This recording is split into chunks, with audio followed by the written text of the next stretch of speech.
Thank you everybody, and welcome to the latest Special Olympics GB Media Clinic. Thank you for tuning in, for listening, for being part of this webinar, and thanks for everything that you're doing all around the country every week for our Special Olympics athletes, and also to raise their profile. As we said last time, this media clinic will evolve and grow. We'll put it on Facebook, we'll put it on Twitter, and it'll be available to anybody that wants it through YouTube and any other means that we can send it to you. Monthly topics, special guests. I'm about to introduce our special guest very shortly, who's in the centre, along with Elliot, who's on my right-hand side. And he's our social media guru, amongst many other things, and he'll have some answers for your questions as well. Just to let you know, this media clinic is all about our volunteers, it's about our officials, our coaches, people in the clubs who are trying to raise the profile of our Special Olympics athletes. We'll try to answer your questions here and now, and if we can't, we'll take them away.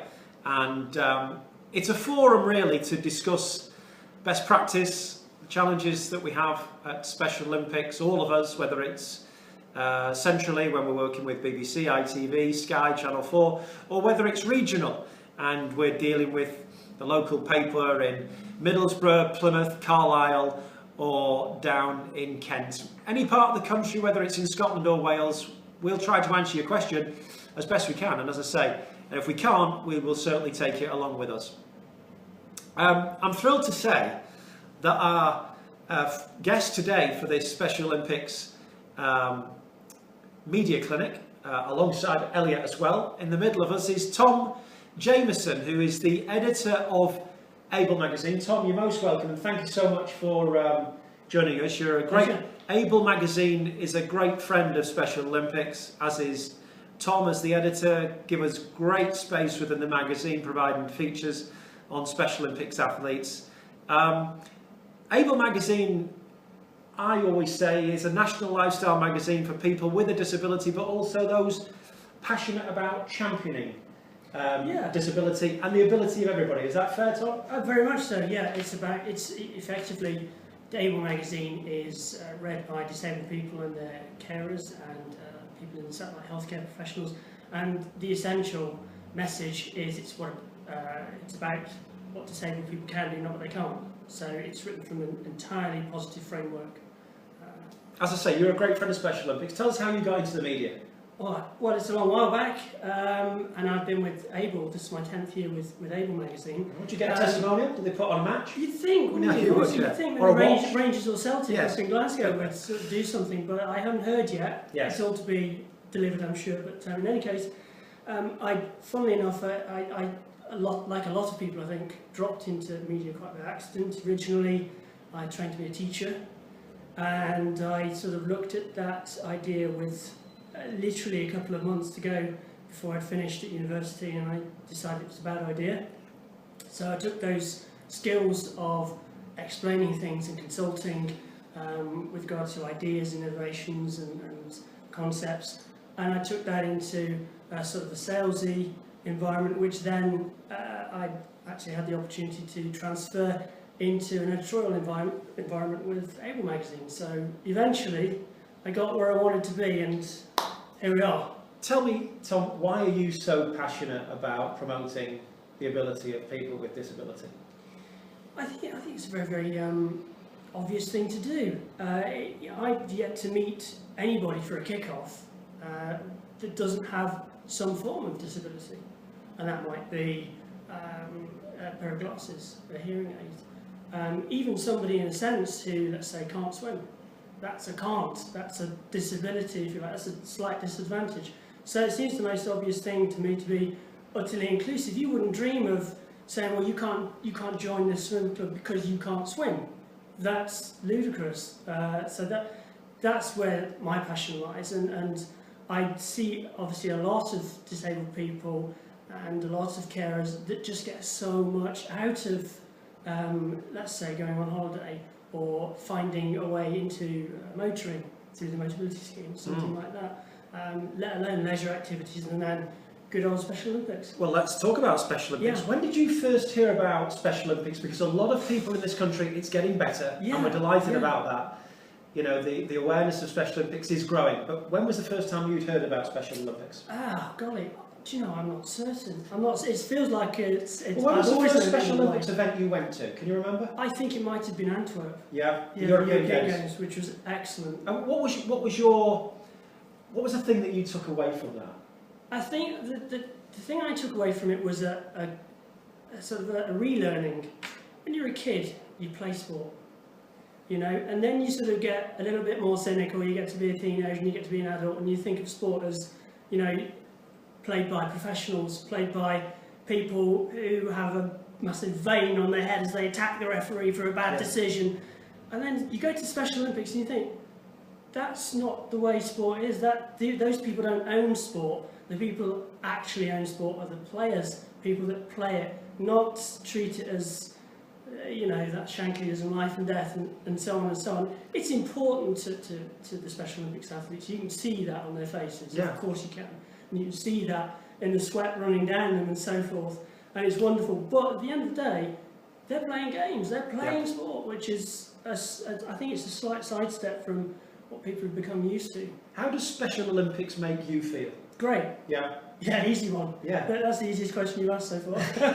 But what is it, from a media perspective, that you think are the key ingredients to make a great Special Olympics story?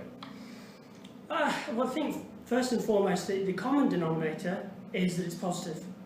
You know, isn't it wonderful? But disability as a whole can be slightly polarised and slightly tricky to handle. The tragedy is in, let's say, mainstream reporting, i.e. away from ABLE for a second, is that the only times you ever tend to hear about disabled people, unfortunately, are they're either a benefit scrounger or they're a Paralympic gold medalist. Right. And there's lots of people in between. Yeah. Special Olympics is somewhere in between. Special Olympics, I just feel it's just positive, positive, positive. And it's not just the sport, it's not just them getting medals or ribbons for participation and so on and so on. It's, you can see that there's a growth in their confidence, that you can see that there's a bringing together of families, there's a bringing together of a community that says, oh yeah, so that affects you as well, and this is how we deal with it, and what are your solutions, what are your ideas, and it all comes together beautifully. So that's one of the things that I look for in a Special Olympics story, is the story, and then and that's what it means. Yeah, excellent. I've got a few questions that are going to come in from our clubs and volunteers, which I'll come on to shortly, but I just want to ask you first, Tom, what advice does somebody in the media, somebody that has to write stories about people with disability and their lives and the challenges and their successes, what advice would you give to our people on the ground, our volunteers, our lifeblood at Special Olympics, who make it happen? Without them, we don't exist, quite frankly. But they're trying to get publicity for our athletes, week in, week out, month in, month out, year in, year out. Yeah. What advice have you got to them? Because sometimes they find it really challenging to get the media interested. Yes. What little bits of advice, tips come to mind that you would, other than persistence, which is vitally important, what other things would you suggest? It's in a sense that's a double-edged sword. Persistence is a double-edged sword. I think you've got to be persistent enough, but not overcooking it. And what I mean by that is same story to the same person week after week after week is not the way. If at first you don't succeed, find somebody else to succeed with. Right. Is relationships. Yeah, number one. And secondly, I think from the basics, if you like, of pitching a story to, let's say, a newspaper or a magazine, somebody like me, for example, would be not to try to write too widely. Have an idea in your mind about what's special about that thing, and say it quickly, get to the point swiftly, in the first few lines, really the headline. So, for example, in mainstream sport, it might be England beat France 3-0, and the goal scorers were X, Y, and Z, and weren't France terrible? And because the way that media often works is it's a space game and a time game, and let's say, for argument's sake, that my publisher suddenly 5 to 5, we're just about to go to press, if you can imagine the scene, says, oh Tom, I need you to put a story in. Well, I've got to find some space. Yeah. So that story the way I've set that out there, all I have to do is cut it from the bottom, because I've still got England beat France. These are the goal scorers, but I've just left off that France are awful. Right. But you've still got the story. Yeah. So that's how I would look at it. Just look at it from the top down, be succinct, and be smart about the details that you're putting into the front end of it. Yes. I'm glad you said relationships, because in my top tips that you can see here, relationships is right at the top. So, you know, I'm delighted that you've actually promoted that as well.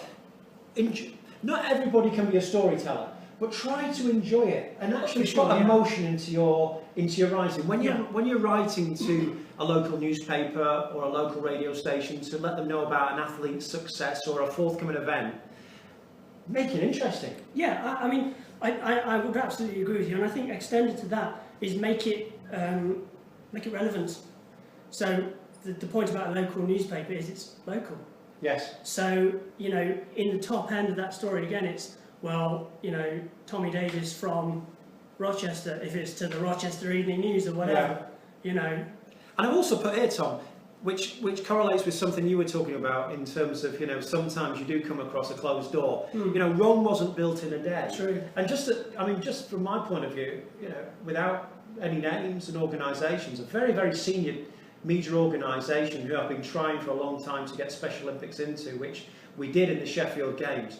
The person who was looking after disability media just didn't seem to get Special Olympics, but we kept trying, and then we decided to go in from a different angle, approach somebody else, and hey presto. Sometimes you don't want to be knocking on a door which is just wasting your time, but sometimes there can be another avenue in, and it can be worthwhile persistence. Very much so. And you know, as much as it can be a different person, it can be a different style of approach, in as much as sometimes it's not the words that will tell a story to me, it's the picture. Yeah. If it's a fantastic picture, you know, there's no outside chance it'll end up on the front cover. Absolutely. And I've also put at the bottom, there's a number of tips here, but have fun doing it, enjoy it. Because it's something that comes from the heart and it comes from a good place. We're promoting people with learning disability and showing the world their tremendous skills. It's a great thing to promote. Yes.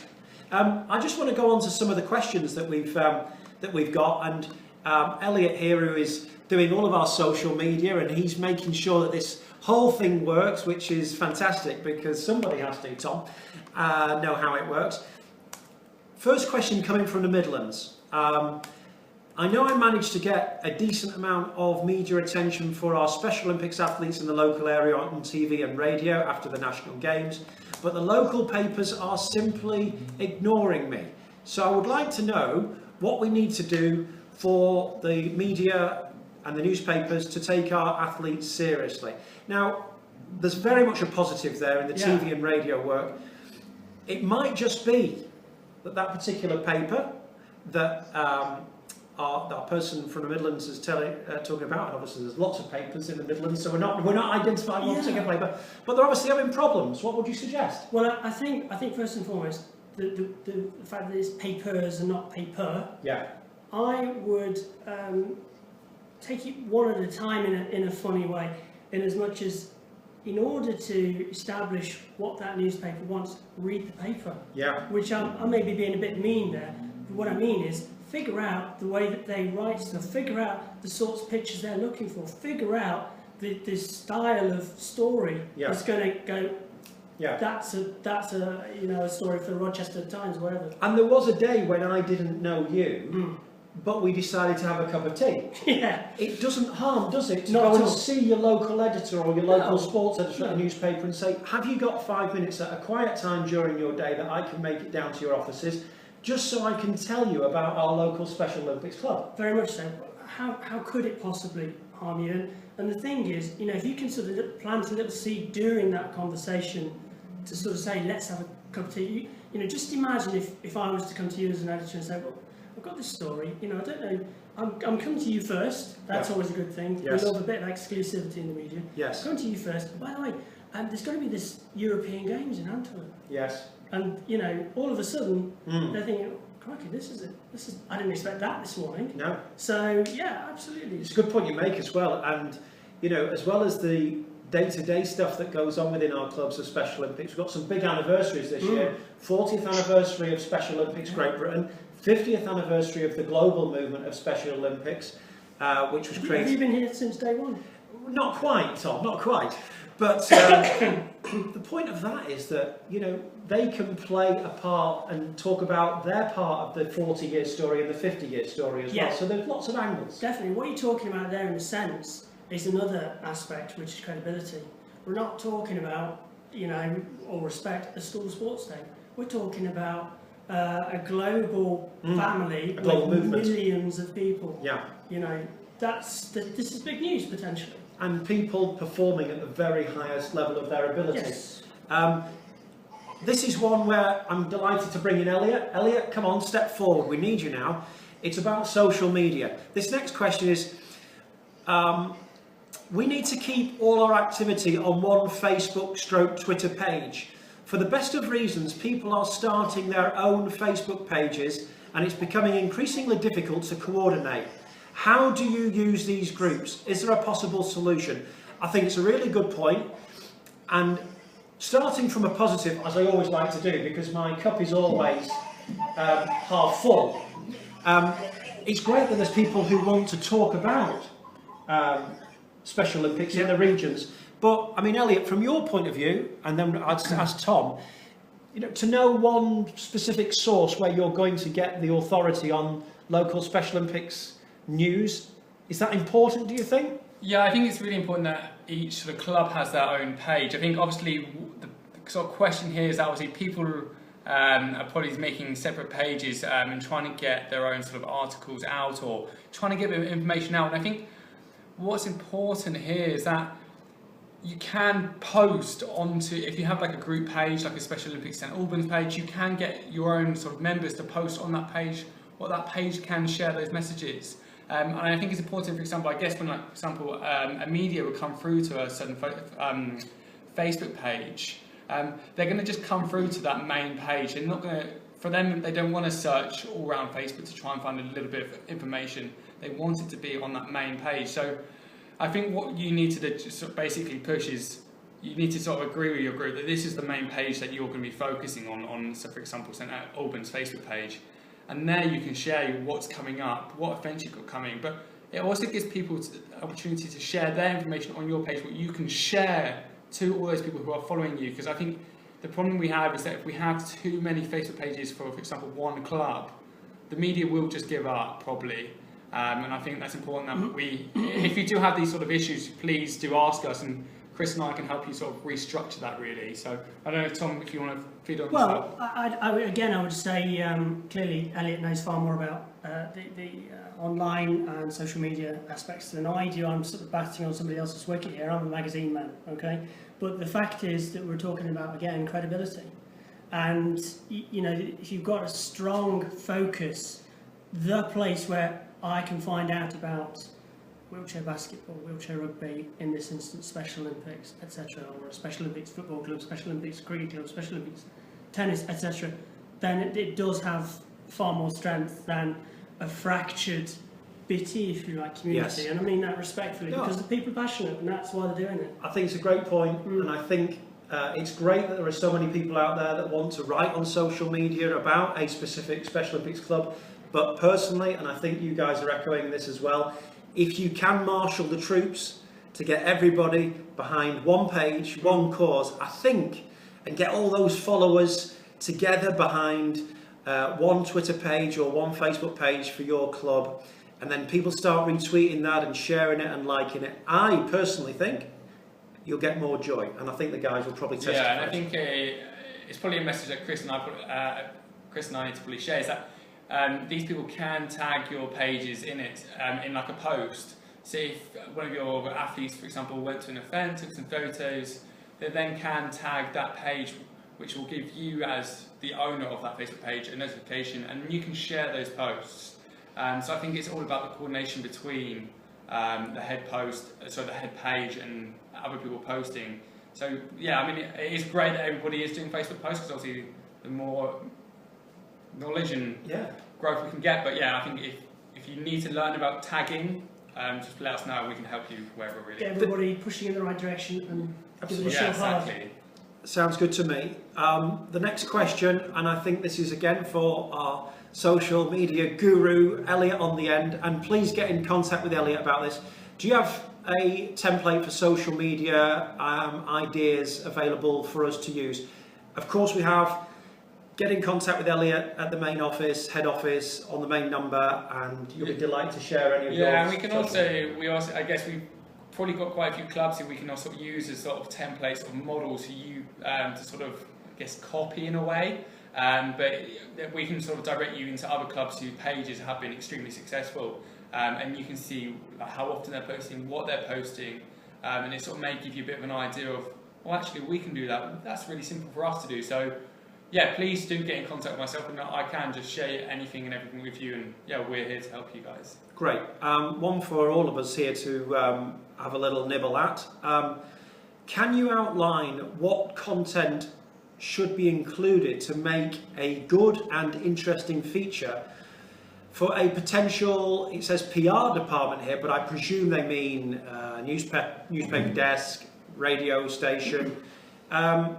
It's a very good topic. Tom, editor, Yeah. what is going to attract your attention? What are you going to say, wow, I want a bit of that? I am looking for, you've got to appreciate the guy stuck behind his computer screen with 45, 50 emails plus a day. I'm looking for something that jumps out. I'm looking for something I've not seen before necessarily, but not too wacky or too intriguing or mysterious that I can't work out immediately what it is. The other things that we've sort of touched on, again, I'm looking for something that's credible, I'm looking for something that's realistic, I'm looking for something that fits into what I want to talk about as the editor of my magazine, which is, as I mentioned, positive stories about disabled people, so you should be fine with that.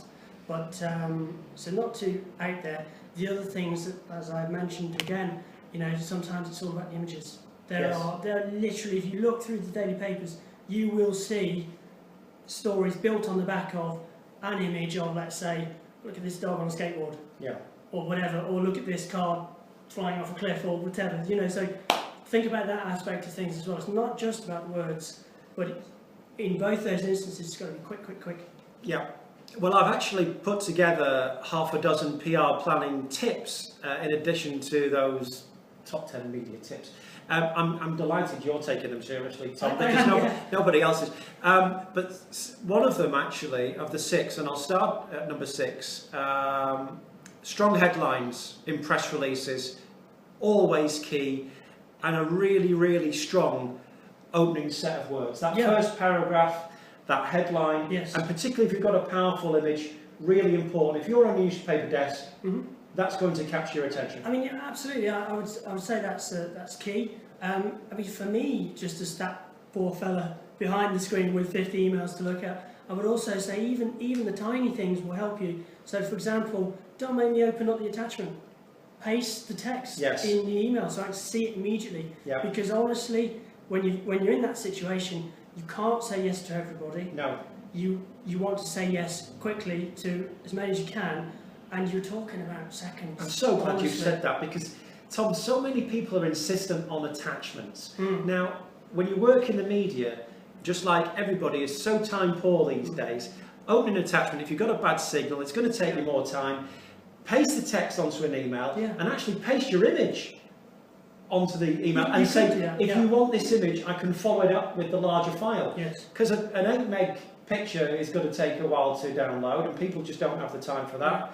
And a word attachment of words is going to take more time than just opening up with copy and paste. It's brutal. It's brutal, but they're the facts of life. It's simple as that. The other thing about press releases and headlines as well, in terms of approaching the media, it's important to know when to approach the media, isn't it? Yeah, I would say so. And you in terms of timings and deadlines. Yeah, I think you can be lucky or unlucky.